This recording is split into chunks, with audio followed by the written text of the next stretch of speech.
Hey guys, it's Simone, and it's been a while. How have you been? I wanted to come in before the episode to actually give some updates. Right now, as I'm recording this little PSA, it's May 8th, and I usually don't give dates of when I record things, but this is just important for a couple of reasons. So, the episodes, and I say episodes because before Nafis went off to do Ramadan, we actually pre-recorded 2 episodes to put out while she was gone. But just mentally, I needed to take a break. A lot of changes were happening at my job. Obviously, things that are still happening on in the world, I wanted to put my focus on. And yeah, just, oh God, so much is happening that I just could not even focus on this podcast. So that's what I'm putting out right now. And I'm putting the same PSA for both episodes. So we recorded these back in March, I believe, early beginning of March. And I don't think we had talked about anything pop culture wise that was happening around that time. But just in case we did, just know that's because we recorded it around the time it was happening. So the first reason that I am letting you guys know that I'm recording this on May 8th and I'm going to publish both of these on May 9th is because, one, I had actually mentioned at the end of the Miss Granny episode that my birthday was going to be coming up soon. And from the day I'm recording, it'll be next Tuesday, so on May 14th. And I will be 27. That sounds like a very odd number to say because mentally, I still feel honestly, I'm not going to lie. I think because I will blame the pandemic on here, I feel like I'm trapped at the age when the pandemic happened. So at 23, that's where I mentally feel like it's between sometimes feeling like 16 and then sometimes feeling like I'm stuck at 23. But here I am. If you listen to this after May 14th at 27, it's strange, it's odd. I'm pretty sure I have a weird relationship with my birthday that I don't really want to get into. It's like I lead up to it, and then when it actually happens, just oh, another day. But I'm here and I'm thankful to still be here and still pushing through, again, this hellish world that is on fire. I know that shouldn't sound as depressing as I just made it because I should be more happy about my birthday than I am, but I'm just letting y'all know the truth. Another reason why I'm letting you know when I'm recording this is because we are 214 days into the genocide of the Palestinian people over in the occupation known as Israel. And since many of us, and I'm sure a lot of us that are listening from the United States as well, did not wake up or even was aware of the atrocities that were happening over there, I think another reason, especially this year, I'm kind of not really excited about my birthday, even though I cannot control events that happen. But I had learned that the occupation Israel was officially formed on May 14th. So on May 14th, it'll also be the 76th year since Palestinians were kicked out of their home country. So right now, all eyes really need to be on Rafah, where at first they designated that the safe zone for the Palestinians and trapped about 1 million people there. But now they're being bombed, which should we be surprised? No. I believe I've also been hearing reports that they have cut off the border and they're also charging them an astronomical amount of money, almost $10,000 per person, I believe, just to evacuate. So I'm going to put as many links as I can for resources to still help people, whether if I can find personal families, GoFundMe's, the organizations. I know if you are a BTS Army for Palestine, they have a whole, one of those cards you probably saw around, those digital cards for links to donations, as well as donating eSIMs so Palestinians still have a way to communicate to the outside world. And not only just Palestine, we still need to keep our eyes on Sudan with the war that they've been going through for about a year now, as well as the Congo. I'm also going to put the link for a TikToker who I'm mutuals with. She's a Congolese woman by the name of Mary Laura Cato, and she has started basically a campaign to try to get donations to donate to a bunch of organizations that she is in contact with. And I know one of them is for like organizations in the Congo and many others. So I'll put that in the description as well. And yeah, I just really wanted to come in the beginning of both these episodes because it's been a while to share this information as well as the links where you can go to help. But if anything, especially if you don't have the funds, just continue what we've been doing. Liking videos on TikTok, sharing them, reposting them. If you come across GoFundMe's, just sharing them out, and hopefully a person who cares about humanity and has the funds to help out can donate. If you are able to protest, please continue to protest to show them that we will not be silent about these causes, that they cannot hide these causes from us anymore.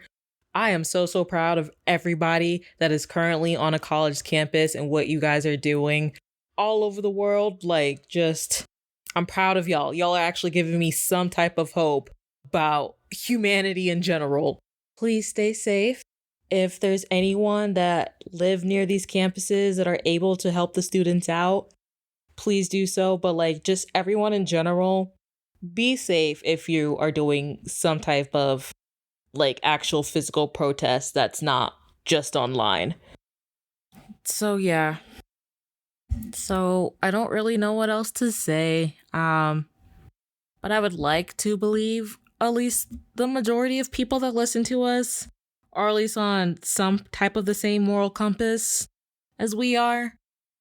So just make sure you keep your eyes on what's happening in Palestine, what's happening in Sudan, in the Congo. And honestly, just make sure you're staying up to date and aware of what's happening in your own backyard, especially if you live in the United States. A lot of shit is happening. They're trying to pass a lot of laws to suppress us and make sure we're not educated enough to understand the horrors that are happening to us.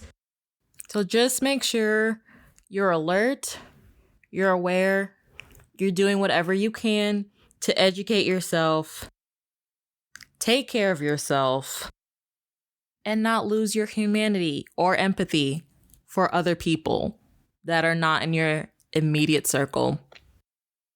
And remember, none of us are free until all oppressed people are free.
What's up, everybody, and welcome back to I Was Thinking. I am your lovely host, Simone. And I'm Nafis. And we are back with a movie review.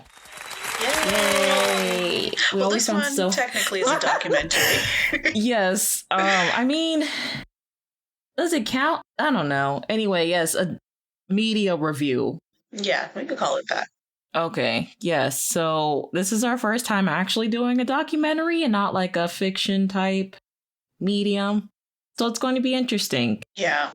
But how we want to talk about how okay, that's what I was going to be like, do we want to talk about how we're doing or just jump straight into it, or? We can talk about how we're doing. What's up with you these days? Okay, I mean, I'm fine. Just been home because, I started working from home, so that's pretty much it. Nothing new or exciting. How about you? I've been busy, and I'm now currently sick too, so we'll see how that goes. Everybody's getting sick. Yeah. But, otherwise, I'm doing okay. That's good. But, I mean, if there's nothing else going on with you, we can, I guess, just get started. Yeah, let's jump right into it, because I'm sure we got a lot to talk about, so. All right, cool. So today we are going to be talking about a relatively new documentary on Netflix called Curry and Cyanide, the Jolly Joseph case. Yes. This would be a true crime documentary. It's also known as the Hudathai cyanide killings because the killer in question used cyanide to get rid of its ops, I guess you could say. It's an interesting case because it is all happening within one family, and at some point they're all related to each other in some way. Yeah, you're gonna have to help me with this family tree because I started getting really confused on like how they were connected. I was like, okay, like there was one point where I was just like, I'm just gonna have to watch because I don't know who's related to who has family ties with who. So confused. Yeah, so we will do that. There was this one website. Overall, though, what was I going to say? Yeah, so it's based off of the Joseph family, and this is located in southern India in a place known as Kerala, and essentially the person in question, Jolly Joseph, she is accused of killing at least 6 out of the 10 members in her family. So basically knocking out a good 60%. Quick question before you keep going, because we talked about this before we started recording. Do you know how many languages are in India? Because when you said you were watching this, you did not recognize the language. Oh, yes. So there's, I want to say over 100 different languages, over 50 for sure. Oh my God, seriously? Yeah. Wow. Like each region in India has its own language, and then you have like its own version of that language. Oh, yeah. I did not know that. So Hindi is like the overall one that you're expected to know, but if you go like more south in India, a lot of people there don't really know Hindi. Oh, and it's so funny too because whenever they come to like Bollywood, like South Indian actors, whenever they come to Bollywood, the way they communicate is through English. So it's like, yeah, because it did the same thing when we did our one review on that one Disney movie. What was it called again? Disney I'm blanking on the name. Oh, Khubsurat. Yeah. Yes, that. They still did the thing where it's like they'll speak in their language, but then like certain words while they're speaking is an English word, or sometimes they'll just completely speak in English. So it didn't throw me off as much because I was used to it, but I didn't know it was not Hindi. So when you said that, I was like, oh God. Yeah. I was like, I don't know this language. Just read the subtitles. No, because when I saw the trailer, I believe majority of it was English. I don't watch the trailers before we watch these things. I just watch them. So that's why I'm like, I have no idea. So I watched the trailer. I'm like, oh, okay, I'll be okay as far as language-wise. But the link that I used to watch it didn't have English subtitles. So I'm like, oh gosh. So, but I managed to figure it out because they did a really good job of like visualizing everything. Mm-hmm. They had like news clips. They had testimonies, like some of the people that would do like the testimony, like a journalist. She mainly spoke in English, so I was able to like piece it together that way. Yeah, the in the documentary, the family was the one that was mostly speaking. What did you say this language was called again? I believe it's Malayalam. Okay. I believe that's the language. I didn't check on Netflix, so I'm not sure. But the family was mostly speaking that language, and then I noticed like besides the coroner, right? The people that examines the bodies and stuff. It was mostly the journalists that were speaking in English. Yeah, the original language is Malayalam. Yeah. Okay. Yeah, so like the journalists that they interviewed speak in English and everyone else was like spoken that language or like, the mixture. Mm-hmm. But yeah. But I did find a few videos on YouTube that really kind of just took their main sources from the Netflix documentary. So I was able to also use that to like fill in some of the blanks because, I mean, the whole family testimony was kind of important. That was like their direct family being affected. So Yeah. there was that. All right, so let's go ahead and jump right into it. Okay, so the name of the documentary is Curry and Cyanide. And basically, it's a documentary that revolves around our prime suspect, Jolly Joseph, who allegedly, because this is still an ongoing case, killed at least 6 members of her family in a span of 14 years. Mm-hmm. So basically the documentary kind of offers to take like a closer look of like what actually happened, what went down, things like that, and like some of the media coverage and everything. Okay. So so this is, like I said before, is also known as the Coup d'Etat cyanide killings. Coup d'Etat because that is where it's located in the village Coup d'Etat. And it's a small town in an Indian state called Kerala. So Kerala is actually South India, more west. So like the western point of South India. Yeah, in the doc they show a map of Yeah. like where it is. So since I watched it, I can You can visualize. visualize it, yeah. Yeah. I actually didn't even know where that was until I saw that. Dang it, we keep forgetting to put we keep forgetting to put our disclaimer. Disclaimer. I mean, I think people already know this by now, but when we do reviews, we talk about the whole thing. So if you don't care about spoilers, you can continue listening to us. If you do, go watch it and then come back. I gotta remember to do that at the very beginning. I keep forgetting. Where was I? Oh my gosh. We were still at the beginning. Will you just explain where the town and the, I guess, state, they're not considered like states in India, are they? Say that again? I said you were explaining the town and where like they're not really considered like states in India, correct? That's where you kind of left off, where they do have states in that India. region is. No. The state is called Kerala, I believe. Okay. Yeah, they do have states there. Oh, okay. Yeah. I don't know how it works at other places. I know that sounds ignorant, but I grew up in America. You know how we are here. Yeah. A self-isolating bubble. Woohoo!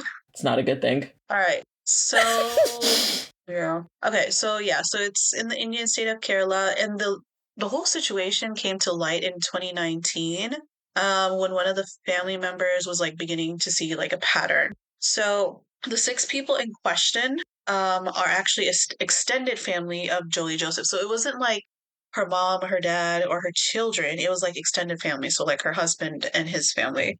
And this occurred between 2002 up until 2016. Okay. And so the victims were Jolly's husband, Roy, her first husband, let me specify, her in-law, so her mother-in-law, Anama, and her father-in-law, Thomas, Anama's cousin, Matthew.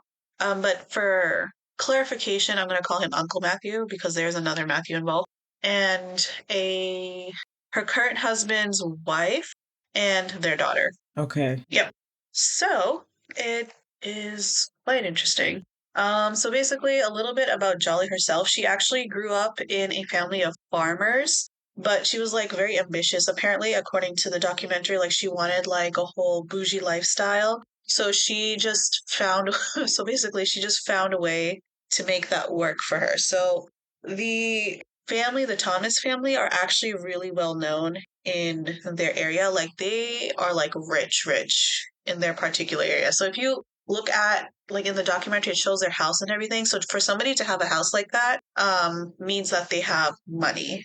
I can't remember. Did they say what they do to have that money, or so it's generational apparently. So it was generational, and also their whole family was like really educated. The father, I believe, was like an educational consultant, and the mom was a retired principal. Yeah, I know she worked in the school system. I can't remember if they both did, I thought, but I don't know. Yeah, they're both in education.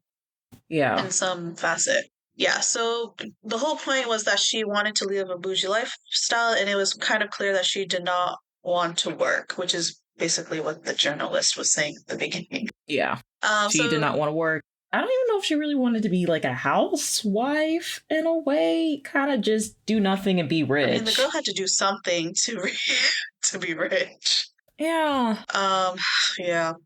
So basically, to achieve her goal for financial independence, she married into the Thomas family, which, like I said, is one of the most respected and prestigious families in Kudathai, which is the village that they live in. So Jolly Joseph, like, allegedly began murdering her family as they began to like stand in her way. Like, so for example, the first person to go was her mother-in-law because the mother-in-law wanted her to work. She was like, "You're really," because Jolly Joseph kind of like is assumed to have a master's in pharmacy or pharmacology.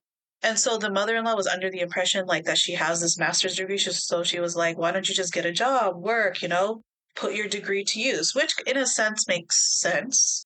Like, why do you want to be a typical Yeah. housewife? And so she did not like that. Jolly was like, "No, I don't want to work." And eventually, like, those conversations ended up turning into fights. And so she realized the mother in law had to go. So the way the mother in law went out was basically she mixed a little bit of cyanide in her water, and then she started having started having symptoms, and she collapsed right at the doorstep of their house. They took her to the hospital, but at that point, she was dead. And they declared it as a heart attack. Yeah. Yeah. Now, because the mother-in-law was like older, they didn't really expect or suspect any foul play because, okay, she's older. It's normal for people of that age to have heart attacks and pass away. And I think they had said she already had some type of like medical issues to begin with. So Possibly. I didn't catch that because, I didn't have subtitles. yeah. No, you're fine. I think she already had some type of conditions. I'm not sure if it was the same one that could lead up to like a quote unquote heart attack, but she was already on like types of medications, and it could have been because of her age and stuff. So that's why it was a little bit like less quote unquote suspicious for her to have a heart attack or like a stroke in their eyes. Yeah. So yeah, basically the mother-in-law was the first one to go. And so, which I find like kind of funny though, because like, I guess it's really interesting because if you think about I know what it, you mean by funny. You mean funny, ironic, not funny, ironic, yes, yes, haha. no, not hilarious, funny, no, like ironic. I knew what you meant. It's interesting though because she doesn't come from a wealthy background, and this family is like rich, rich, like they're educated and they're rich, like, but they never had like an attitude towards Jolly marrying into the family. I did research that the father-in-law did have an issue, but overall the family was very welcoming of her marrying into the family. I was going to bring that up because at the very beginning, they didn't want Jolly Joseph to marry their son because this is the part where I said I was getting confused by the family tree. And this is why I was kind of surprised the father didn't go first, because that's why I was asking to help me, but I'm not sure if you wrote this in your notes. Because Jolly Joseph isn't related to them by blood, but something about, oh God, what was it? She technically is. They are actually distant relatives. By blood? I thought it wasn't by blood, though. I thought it was because like a family member married this family member who is related that I'm not to. sure, but I know they are distant relatives. Yes. It was like something about her mom's brother's wife. It was something like that. I was like, okay, wait, what? But it comes together. So that's why they didn't want them to marry in the first place, because I guess they thought it was a little too close in the family tree, even though there wasn't blood relations between her actually Jolly and her husband Roy. But they were still linked somehow through like marriages and stuff. Possibly, I'm not sure. I just cannot remember the distinct like family line. I'll be honest with you, I didn't go into the details like that because at that point I'm like, let me at least get down the 6 people that died. But I understand, but yeah, at the beginning, that's why I was surprised the father didn't go first, because he was actually the first one to voice how he was uncomfortable because she was a little too close to the family in that aspect. Yeah. But I forgot how she convinced them to let her marry him, and they ended up getting married anyway. But I mean, you're right. Surprisingly, like from her background, even if she didn't have, well, I'm not sure if the family tree helped it or even the education, but they were pretty accepting of her. Yeah. Even with the mother-in-law, like just nagging, why aren't you getting a job, or like wasting your quote unquote degree and your smarts doing nothing. Yeah. They were still pretty accepting and almost kind of lenient in a way.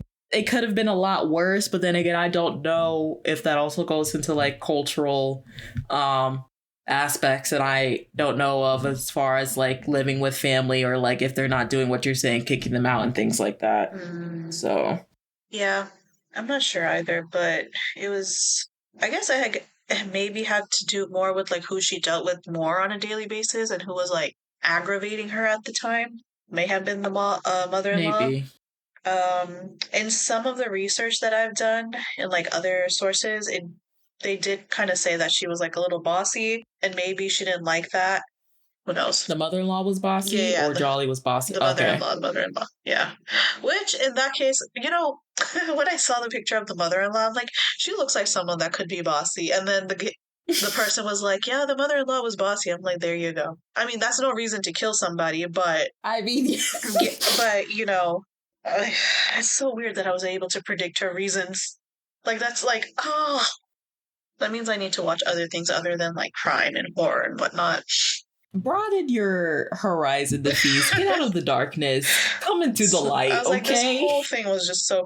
I'm not even gonna lie to you. This whole thing was so predictable. When I first saw that like the mother-in-law went, I'm like the father-in-law is next, and then I'm like, oh the uncle is gonna be next, but I'll get to that later. Okay, let's continue on. Yeah. Anywho, okay, so the rest of this I'm just gonna continue as like the 10 most highlighted parts of the most shocking reveals of the documentary, and it's sort of kind of goes in order as well. So the biggest thing that was like a shocker was that Jolly kind of lied about her educational background, because remember the whole idea, it's basically I think how she got into the family anyway, is why they were so accepting Yeah. of her was because she was smart, like they thought she was smart and that she was like qualified. So first of all, she lied about her degree, and then she also lied about her job. So her degree was, like I said, a master's in pharmacy or pharmacology.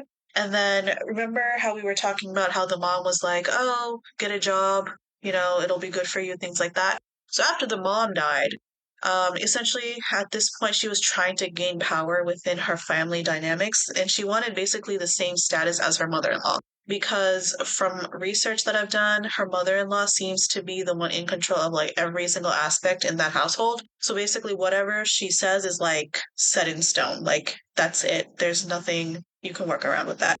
So she wanted the same status as well. But she realized she's not going to get that because one, she's not working like her mother in law was, and two, she's not as respected as her mother in law was. So to compensate for that, she forged her school certifications. Which remember how we were talking how her father in law is like an educational consultant? So he has like documents from like all these other students. So she stole one of them, replaced the original person's name with her own name, and then she presented that as like, here, this is my certifications, this is my education. The other thing that she did, in order to gain more respect, was she pretended to work as a professor at the National Institute of Technology as like a guest professor. And she did this for like 17 years and no one That's questioned what I'm it. saying. Like, it's just so surprising. Like, no one questioned it. No one fact checked it. No one, like, they don't do, like, hey, I brought you lunch at work or something like that. Right.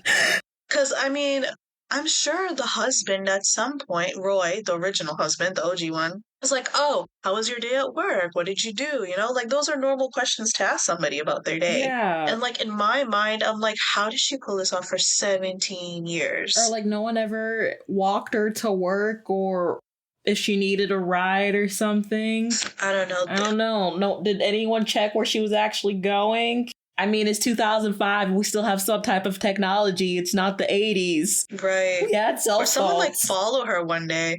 I don't know. It was just very interesting how she was able to pull all of that off.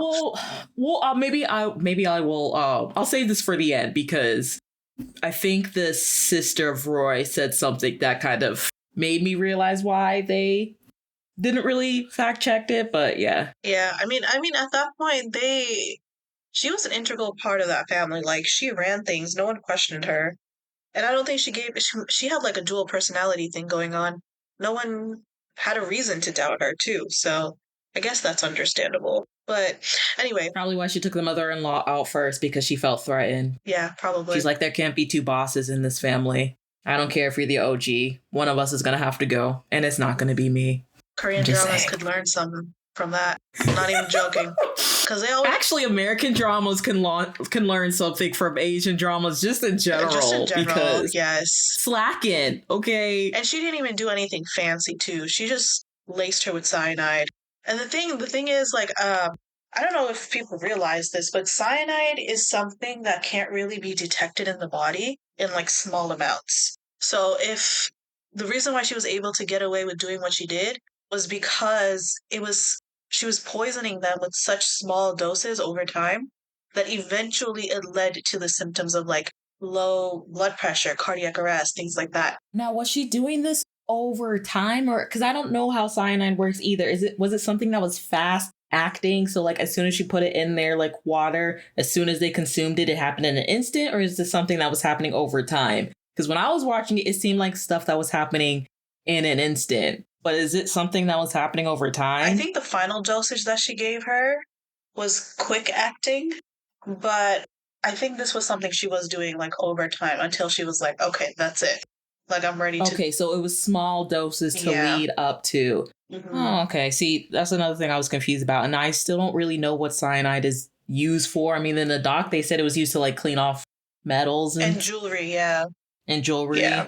So yeah. I'm assuming real jewelry, not like that fake jewelry. Yes, real jewelry. And the other ironic thing is the person who gave her the cyanide is actually her husband's cousin, Matthew, which is why I clarified the other Matthew as Uncle Matthew, because this Matthew is the one that provided her with the cyanide. At first they were like friendly with each other, but eventually they started to have an affair. So that actually leads me right to my next point. So she was having an affair with MS Matthew. He, I guess, worked at a jewelry store and he had access to cyanide.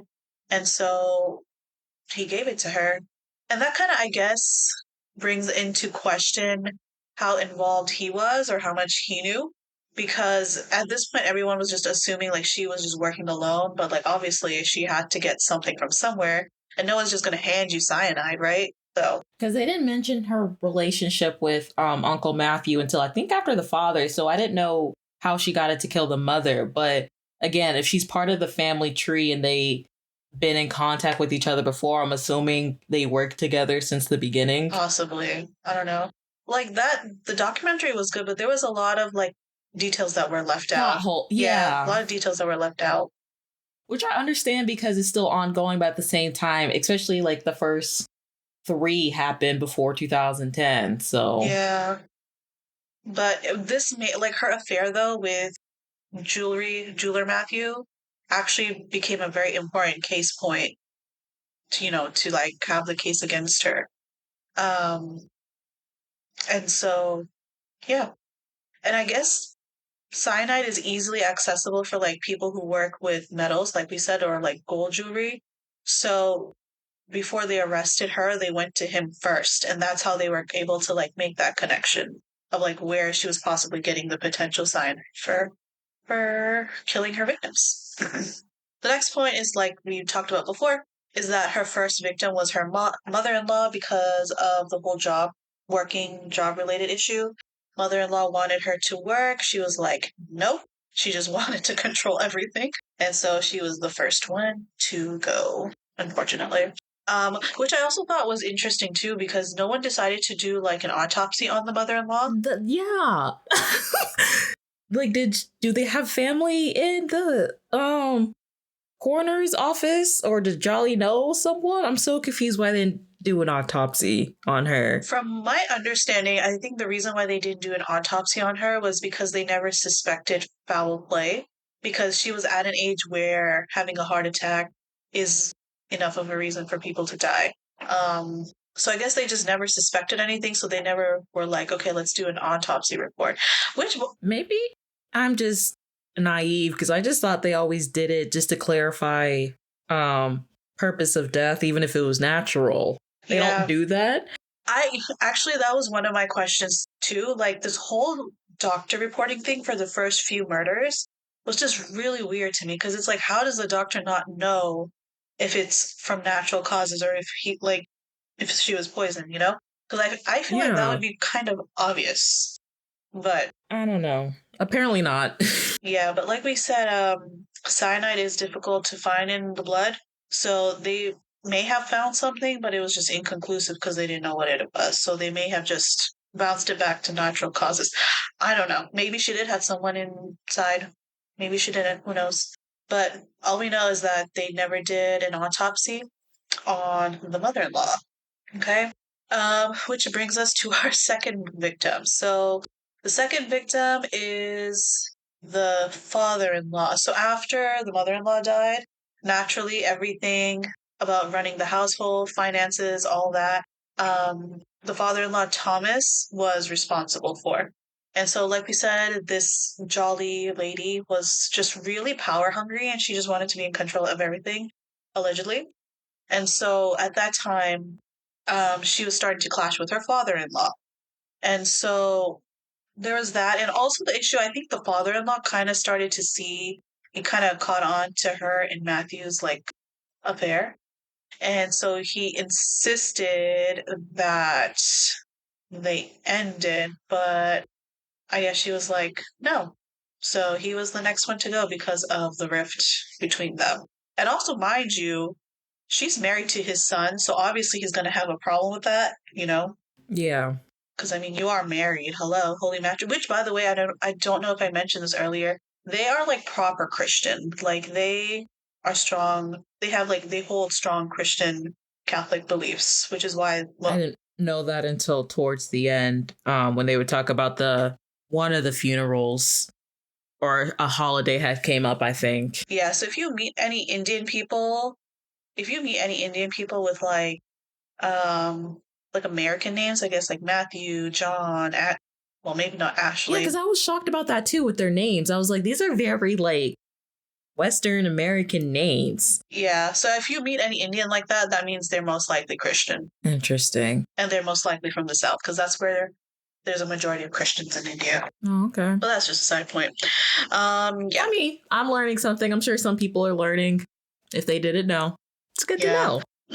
know. So where were we at? So Tom Thomas, he actually used to take these mushroom capsules for his health, just to, stay fit mentally and physically.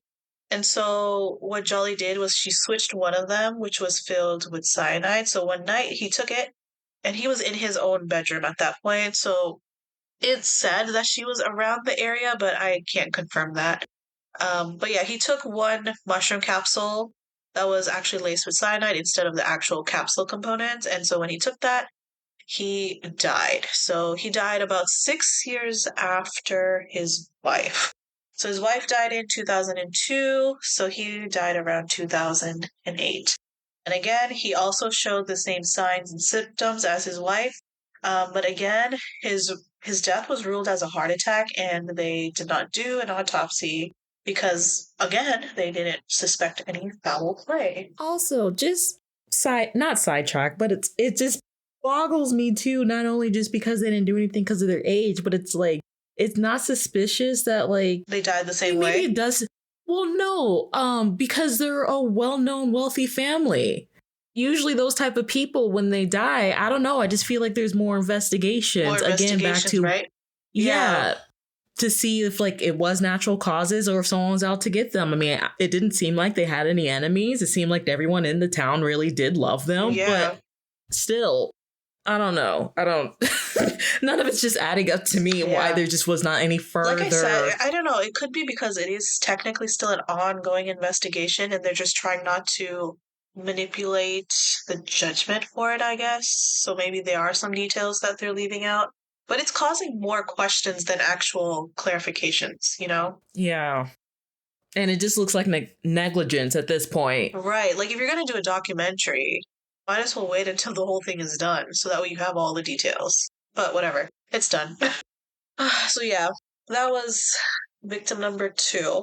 And then soon after, so at this point, Jolly and her husband was also in education and he also had like a business going on. but his business was not doing well, which means that they didn't really have money for some time. Um, so because Roy, which is her husband's name, was like broke most of the time, he and his wife allegedly came up with a plan to forge his father's will. Mind you, father is dead at this point. And so in the forged will, it declared that Roy and Jolly were to inherit the entire house and the entire land. Okay? So a little bit about their background. Roy is one of three kids. So it's Roy, his brother, and then they also have a sister. Um, and so the property and the house and everything was supposed to be equally divided between all of them. But I guess because he was running into issues, he had ulterior motives and he wanted to take it all for himself. However, when he presented the will to his sister and his brother, they noticed that it wasn't really notarized, which basically was like a telltale sign that it was fake. And so it was just null and void at that point. Um, yeah, so it was just null and void at that point. The younger brother, his name is Rojo, he actually lived in the United States and he came back to kind of deal with this mess. He was really the one who was just like, okay, this is not the correct will. We can't accept that. But however, he kept the fake will, which actually becomes really crucial later on in pinning the case against her. So there's that too. So while all of that was going on, there was trouble in paradise between Jolly and Roy. And so I think at this point, there's just no way Roy did not know what she was doing or like her evil tendencies. Because at some point, like if you live with a person, I think you do end up seeing like some things. It is possible to completely mask that side of you, but there's just no way you don't have like some sort of inkling, like especially with her job and everything. I have a feeling he knew Listen, most of her he knew most of her secrets, and that's why he had to go.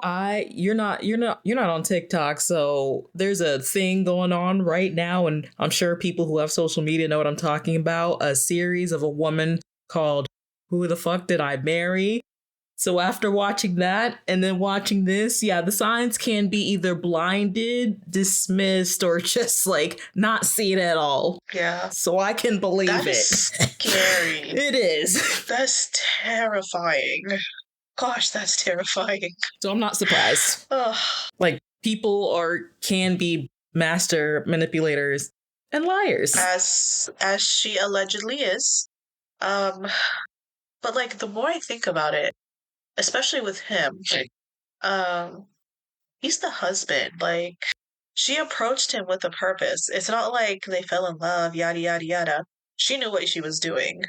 She went for the weakest link and then she got into the family.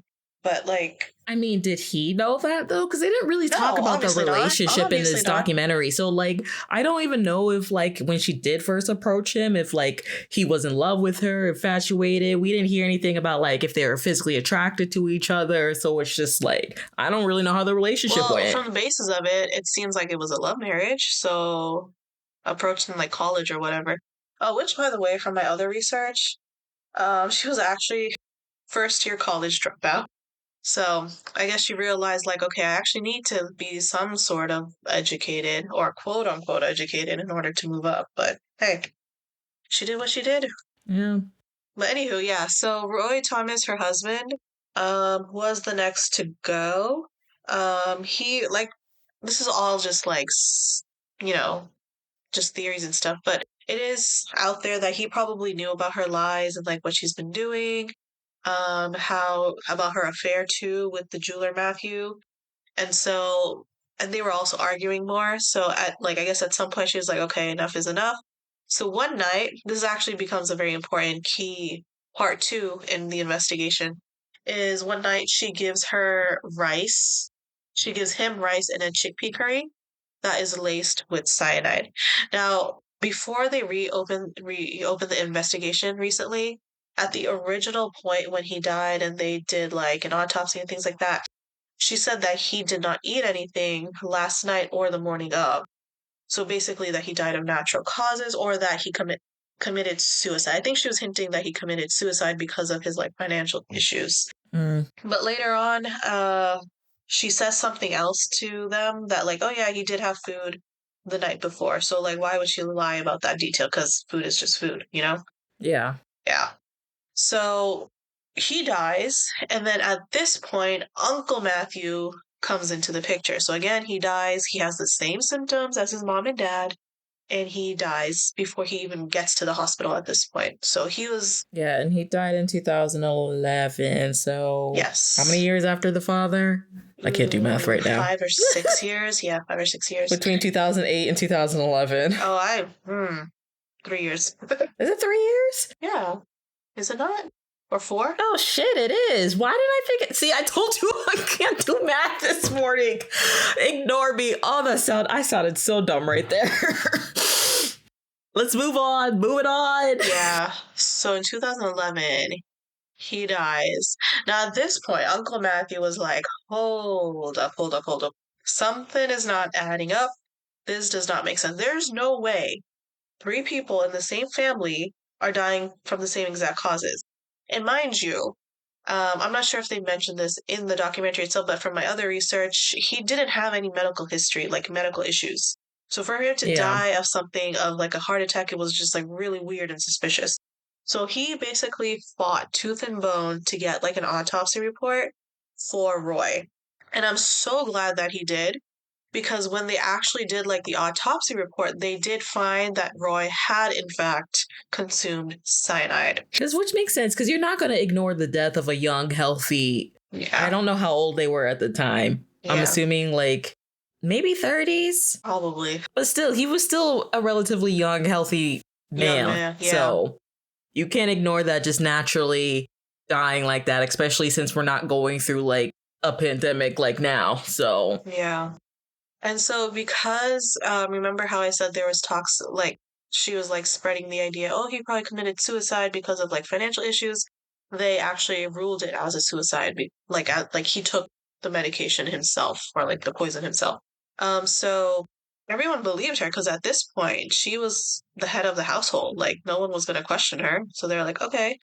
And I think the main reason why they were able to believe her was that she said something along the lines of like, he was just so stressed out because he borrowed a lot of money, and like the collectors were going to come after him if he didn't do something. So that was just how he went out. But then the sister later on mentioned that like nobody came to collect money after he died. So that's when I think she started to see the picture too. So there was that as well.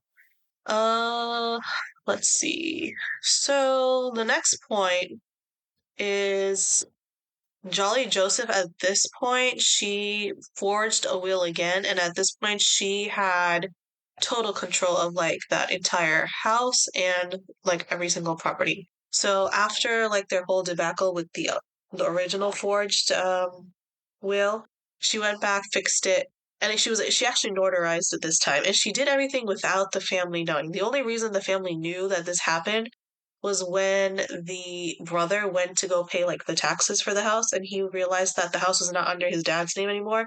It was under her name. And so he was like, wait, this does not make sense. But he still had the old fake will. So he was able to prove that, like, okay, this is not a real one that she presented. So they were able to, like, put the property back under the father's name. So after that debacle with the whole thing, and then like the whole suspicion of Roy's death, Uncle Matthew was like now on her radar because he was just like really honing in on her, and he was getting very, very close to figuring it all out. Because at this point, he knew about her affair with the jeweler Matthew. He was starting to catch on that like she probably possibly is the one responsible for all these deaths. And so because he was catching on, he actually did advise her like, "Hey, break off your affair. You can still fix things, yada yada yada." And she was like, "No, not dealing with this. He knows too much at this." The only reason he died, Uncle Tom or Uncle Thomas, sorry, Uncle Matthew. The only reason Uncle Thomas. I'm just mixing up names at this point. that's fine. No, I think the main reason why he died was because he knew too much and he didn't play his cards right. If he quietly submitted evidence, I feel like she would have been caught quicker, but it's fine. But didn't she marry him? No, not Uncle Tom. Uncle Thomas is, oh my gosh, what am I doing? Uncle Matthew is her mother-in-law's cousin. So what Matthew did she marry? The other Matthew? She didn't marry a Matthew. She had an affair with a Matthew, but she married somebody else. She She married her husband's cousin. okay. See, this is what I meant by I'm confused by the whole family timeline. Yeah. Yeah. Okay. Anyway, The person she married was Shaju. Shaju, I believe. Yeah, Shaju. And I think they all lived within the same household, if I'm not confused, mistaken. But yeah. So Uncle Matthew dies because he caught on to her plan. He found out about her affair. He did warn her. He was like, cut it off. End the affair. You can still go back to how things were. And she was like, nope. So one day, she poisoned him with cyanide, and he actually ended up dying in the hospital. And lo and behold, he had the same symptoms as the previous cases.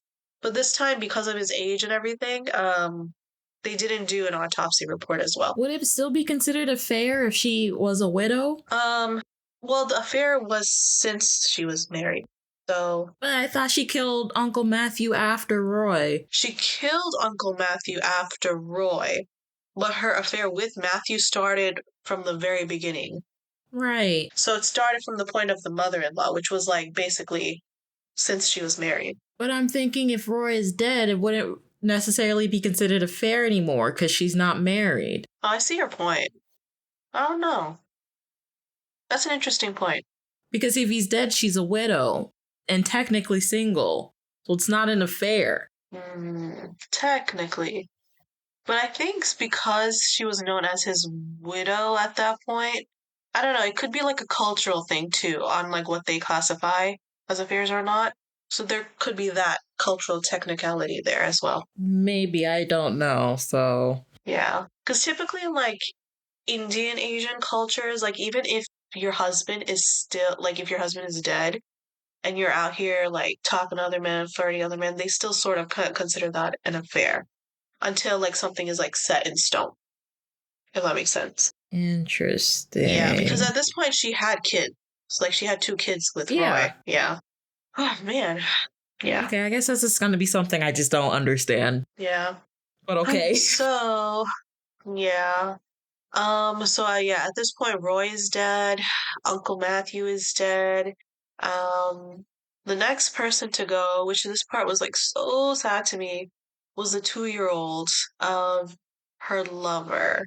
So her lover's daughter. So her lover is Shaju, which is Roy's cousin. Oh, never mind. So it would still technically be considered a affair because even though she was widowed, he was still married. Right. Right? Mm-hmm. Gotcha. That cleared it up for me. Yeah. Never mind. Yeah, so that became a whole issue. Like, from the other research that I did, she apparently did not like Roy. Like, I guess at the beginning she did, but like over time she was like, I don't want to be married to Roy because he doesn't take lead, he's not manly enough, things like that. But she found Shaju to be like very manly and like her type because he had like a solid job, career and things like that. But anywho, so they start having an affair. So remember, her first one was with the jeweler Matthew, the person she gets the cyanide from. And then she starts having an affair with Shaju, which is her dead husband's cousin, mind you. It's just so, this is why I get confused because it's so like intermingled. Yeah, it's literally all in the same family, which is why it's like, whoa, Yeah. wait, what? Which is why I really like that Netflix had like that whole tree, the family tree line. That clarified a lot. But yeah, so she started to take interest in him, and then like they had like they were meeting up and things like that. All while she knew that he had a whole wife and like 2 kids. So I thought that was like quite interesting. So we have to remember, allegedly, she's still not accused of all these things, but she really wanted to get with Shaju, so she realized the only way she could do that and not be like ostracized by society is if his wife died. But before she could even get to the wife, somehow the little girl like came into the crossfire and she ended up dying from cyanide poisoning. Did she accidentally eat something? I think there was a point where I kind of like I must have been doing something, so I had missed how she died. Did she accidentally take something that was meant for the mother? Yeah, apparently Jolly was like helping feed her or something, and then she accidentally ate like a portion with cyanide in it, and she started having symptoms, and she passed away. But I don't think she like the daughter was the main victim. I think she just accidentally ate what was supposed to Yeah, be she for the mom. And so yeah, so I think she was just like an accidental death because if she purposely killed a 2-year-old, that is just absolutely insane. Like, what of your humanity is left? You know, because the 2-year-old really didn't serve as a threat. She was not going to take anything. I mean, she had an older brother. If she was going to kill a child, it would have made sense for her to kill the older brother first, right? If she was going to kill off children. But I generally think, like, she just, what do you call it when you're not really the intended person of kill? Casualty. besides Casualty. okay. I Casualty. was either thinking my first word came to manslaughter, but that's the actual crime itself. So Yeah, so I think she was just a casualty in her plan to get rid of the mom. But yeah, so because like the little girl Alphine, which is her name, is such a cute name, and if you see her picture, she's so adorable yeah, too. they showed it. I was like, She's ah, so cute. Um, but yeah, so the mom was like in a solid depression for like at least 2 years, and so yeah, I don't with blame her. yeah, and like within that time, like I guess her and Jolly just started to become closer to the point where like if Jolly suggested something, like she'll actually do it. And so she suggested to her to take mushroom capsules, if you remember. Her father-in-law used to take mushroom capsules. So she's like, for you to stay like mentally fit, physically fit, and to not go into depression so many times, take these capsules, they'll help you. And she's like, okay. And so she did take them. And then I guess one day, the Jolly, Shaju's wife, I think her name is Segil, they all go to like the dentist. So when they're at the dentist, Jolly gives her like a capsule to take, like just before she goes in. It's like, oh, here, hey, take your, capsule. You forgot to take it today, type situation. And so she takes it, and basically immediately, like she starts having the same symptoms, and she like passes away before they even get to the hospital. And again, Yeah, I think it was right there in the dental like waiting room. yeah, yeah, that was actually really quick. Like the husband, Yeah. like when she was ready to go in for the kill, like it happened like right away. And so she passes away. Shaju's wife passes away. And this is what I found really eerie and weird is that he was like, no, I don't want to do an autopsy report on her because our families don't do that. So at that point, I'm I'm like, does telling he you, I know? just And I'm like, at that point, does he know? Like, it's suspicious because one, your daughter died, and two, now your wife. he had to have been in on it. He had to have been on like him knowing Jolly was trying to kill his family so they could be together. Yeah. There's nothing that can convince me that he did not know. I mean, we don't really hear much about Shaju anyway, because like, was he mortified when his daughter died? How did he feel? How did he react? Like, him and Jolly had like this whole affair thing going on for like quite some time. So like, if he knew she was Who knows? Maybe they responsible, planned it together. oh my gosh, that just I would I not don't be know. surprised. I'm just saying. And that's not an uncommon thing to hear. As Yeah, someone who lives unfortunately. with someone sometimes when they're bored watches Snapped and Dateline. It is a very common theme if someone has a family and they start having an affair with someone. Usually it's them though, like the person they're having an affair with like convinces the person with the family to do the killing, not the other way around. But yeah, no, it's just unfortunately it's not uncommon. Yeah. Um, but there was this one point, I believe they showed it in the documentary, like during Shaju's wife's like death, like they showed her body like all decorated before like they were going to bury her. And Jolly was like all around. Like her face looked different. I don't know if you realize that. This is something the sister-in-law said too. Her Roy's sister, her ex-husband's sister. She was like, yeah, Jolly was just like taking care of everything, and she was kind of joyous in a way. So I don't know. Yeah, it's that like she liked the control, which we knew from the beginning. So Yeah, it was just part of her feeding into that enjoyment of being in control. I don't know what the terminology for that is or if there's a name for that. I'm sure there is. There's a name for everything. yeah. But Um. So yeah, that is where we were at. So yeah, so she died, and now basically he's free to do what he needs to do to get married, and now she's free. Like no, like at this point, if they were to get married, society would not judge them. Like it would be like, oh, it makes sense because they're two widowed people. Is it though? Since they're again still very close in the family, but I guess it don't matter at this point. If it Yeah, already happened once. yeah. So lo and behold, after a few years, she marries Shaju, and yeah, and I think they're pretty happy at this point. So yeah. So she killed how many? She killed about like five people at this point, by the point she gets to marry. Yeah, 5 people. Yeah. And so like I don't know, I guess like for her, like this whole situation, it just seems to work out for her whenever she kills a person. So at this point we also know that like she will just do whatever it takes to get rid of whoever gets in her way. Um so yeah. Da, da, da, da. What else? So from the other research that I was doing, because you know how we said there's no way Shaju didn't know? Apparently, he did know that she didn't work at the NIT, because he followed her one day when she was like really late and she didn't really care that she was late.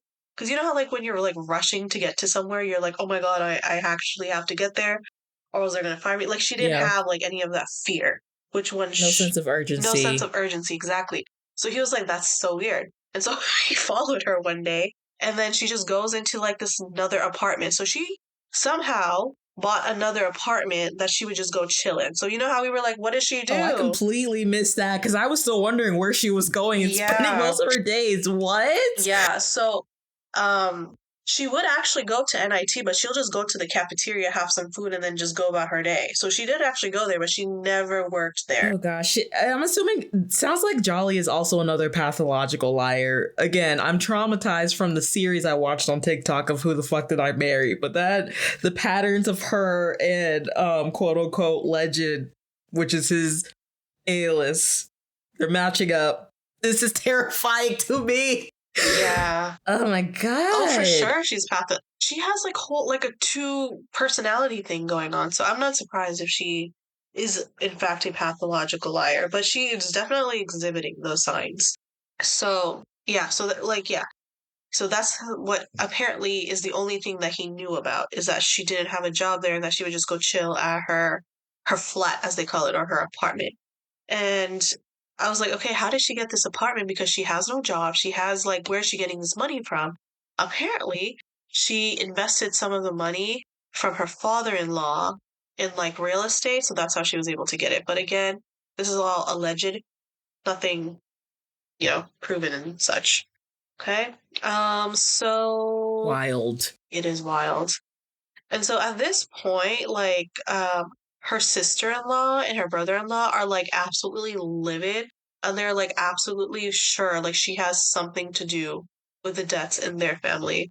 And so the sister-in-law, Renji, is the one who like basically reported her to the police, saying that they're suspicious that she had something to do with it, and that because they had like the autopsy report for her brother, and that she had lied about like what he last ate. So that was like the key thing is like, because remember how I said like why would you lie about something like that? So that was enough for them to reopen the case and to look at everything all over again. And not to mention at that point the Indian news media, they were starting to report on this case. So the police, there was no way out of it. They couldn't just like close the case and shove it under the desk. They're like, okay, we actually have to solve this mystery now. And so that's basically where we're at. She's been arrested. Her son was there. Her husband, Shaju, was there. And some of her family members were there when she was arrested. But from what we see in the documentary, there's no sense of remorse on her face. There's no sense of um, seeking forgiveness. It's like she's just going with the flow. So that's kind of where we're at. That, like I said, it's still an ongoing investigation. There's still a lot of details that we don't know. I'm not sure if that was on purpose that Netflix left out or it was just something that they didn't bother researching. We'll never know. But Do you have any more notes? no, that was pretty much it. I was getting too bad. Oh no, I was just gonna say if you were done, towards the end, they interviewed the aunt. You know, besides the whole like questioning thing, they did show towards the end that she went to go see Jolly in the jail and like kind of asked her why she did this.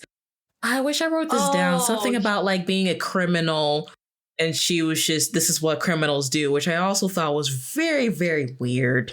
um, And the aunt ended oh, up I'm so sorry. I completely missed like a major point. So okay. her son comes like, um, her son, I guess, was studying abroad or something, and he comes back because like all of this The fiasco. oldest one, because you know they had two Yes, the sons. oldest one comes back, and all of this fiasco was going on because the mom, Jolly, actually called him to come to talk to his aunt because she's like, your aunt, like, come talk to your aunt, like she's doing all of these things, right? So he comes back and he speaks with his mom, and he asked her, like, did you do this? Like, did you murder all these people? And she said, yeah, I may have made some mistakes. Like that's what she told her son. And so at that point, he knew that she was the one that murdered all these people. So he told his aunt, and then his aunt reported it to the police. And then that's what you were talking about a little bit later. The aunt Renji, she goes and visits Jolly in jail and asks her why she did it, and she was like, um, something along the lines of like, I did what I did, like in that moment because I had to do something along those lines. Like she did it because she felt like she had to do it in order to get what she Yeah, wanted. because then that also made me realize, like you were saying, how heavily Christian they are, because she even told her like something about even though she did all these bad things, God believes in forgiveness, so like it doesn't matter at the end because she'll still be Be forgiven. forgiven. I was like, you, wow, wow. I was like, I've never heard that before, but okay. I'm like, that's some great rationale. That's some great rationale. But Listen, and she, then there was also, go no, ahead. go ahead. No, I was just gonna say, towards the end, there was like, this is what I was talking about, especially at the beginning. It seems like they didn't question her that much because the aunt had said something about family, and it's like, I don't know if it was just their family, but like they're just like family. The definition of family is just like trust. So you, once someone's bringing it to the family, you just automatically trust them. Yeah, So that's why I didn't really question them that much. Which again, it's kind of like, I understand, especially with them being a big family and it seemed like they were all close, the sentiment, but at the same time, especially when you're, well, see, I don't even know if I want to say that because again, as we saw from the family tree, Jolly was technically in the family. So I yeah, don't know. I don't know. And it was also interesting on Jolly's side that like we never heard anything from Jolly's family, like right. her parents or anything. I can't remember if Jolly was the only child or not. I'm not sure. But that's I something I can't did notice remember. too is like we hear everything from the in-law side. We don't really hear Yeah, nothing from anything. actually Jolly's Yeah. family. So there's also that too. Like I said, there's a lot of missing parts to it, but the overall story remains the same. Right now, her strongest accusation is murdering her husband because that's the one she was like directly related to, and he directly had contact with. Okay. So that's what she's being charged for most, but everything else is still being researched. Yeah, and then towards the end, when they give like updates and like the captions and stuff, they gave the timeline of when the killing was happening between 2002 and 2016, Yes. and then when she got arrested in 2019, and then something about 2023, they reopened up one of the victims' case, and I can't remember who it was, but Oh, they basically how dug up all Jolly, the they dug up all of yeah, they the dug up all the yeah, bodies to look for more cyanide. cyanide in them, and they did that in 2023. So of March 6th of 2023 is when the trials actually started for her, and they're still ongoing. So They that's where did we are right find now. cyanide, I believe, in one of the bodies, but they couldn't find it in, I think, the mother-in-law just because it's been too long. Yeah, So I'm actually quite I forgot whose impressed. body they dug I'm up quite though. impressed though that they were still able to find traces of cyanide, even though they had to re-dig up the body.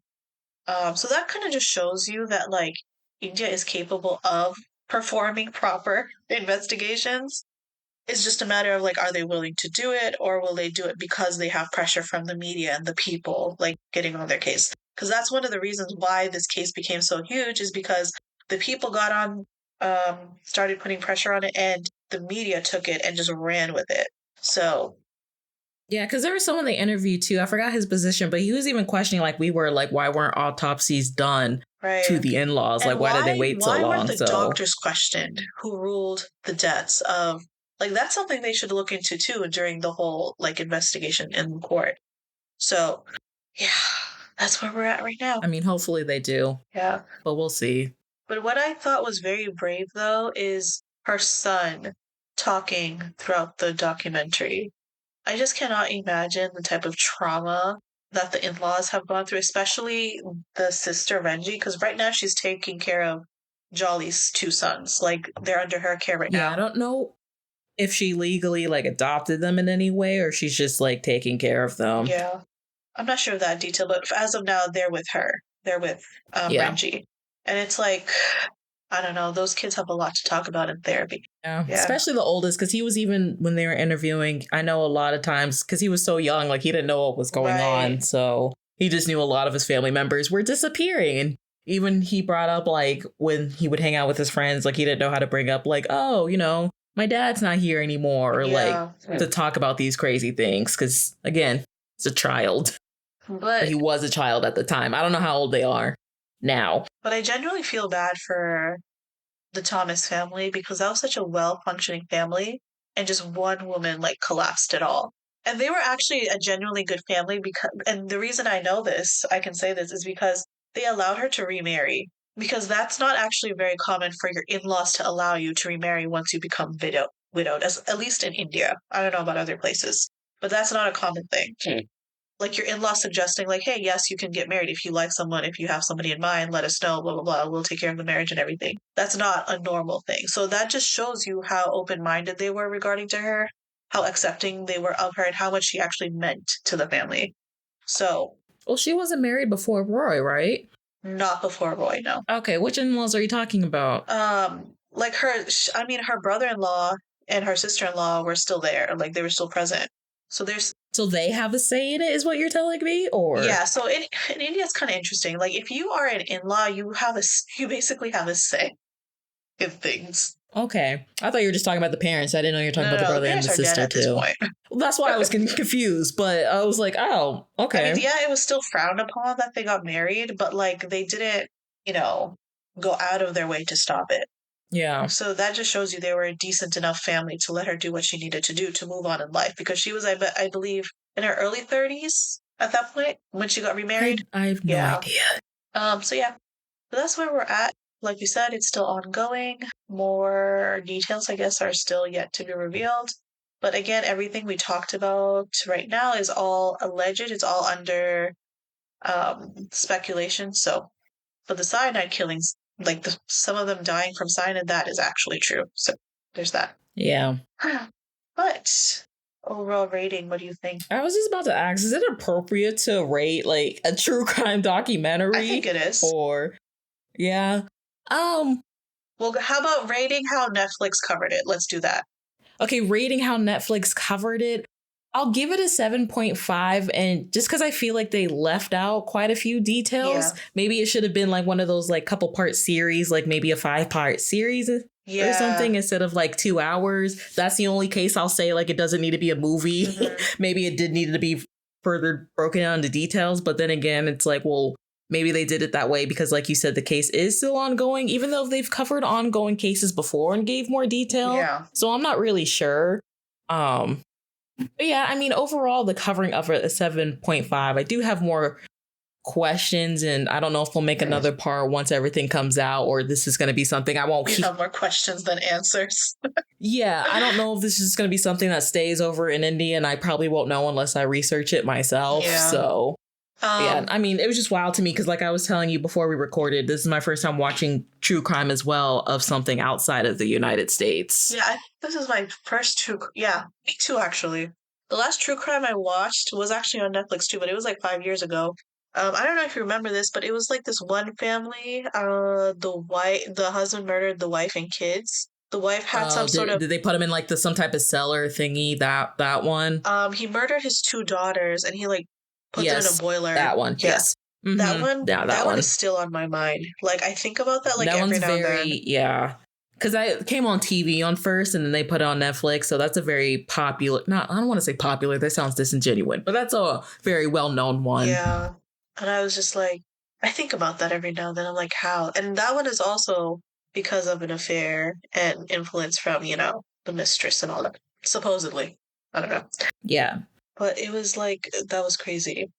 But if you feel like this was not enough, they do have there's a podcast called Death, Lies, and Cyanide that covers this in much more detail.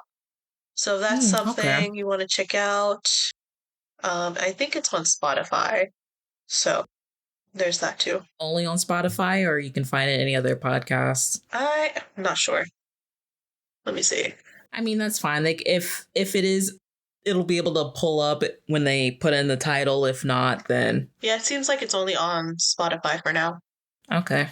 Yeah. Do you want to give your rating? Oh, I was going to say 7.5 as well. I feel like they could have done a better job covering some of the things. But I did appreciate the visuals that they had. So like the whole family tree, the maps and everything, all of that. It really helped like kind of solidify like where we were talking about and what we were talking about. So yeah. Yeah. And it's mostly too not because of what Jolly did. Obviously, there are just some people out there when they do these type of things, we'll never know true motive or like logic behind it.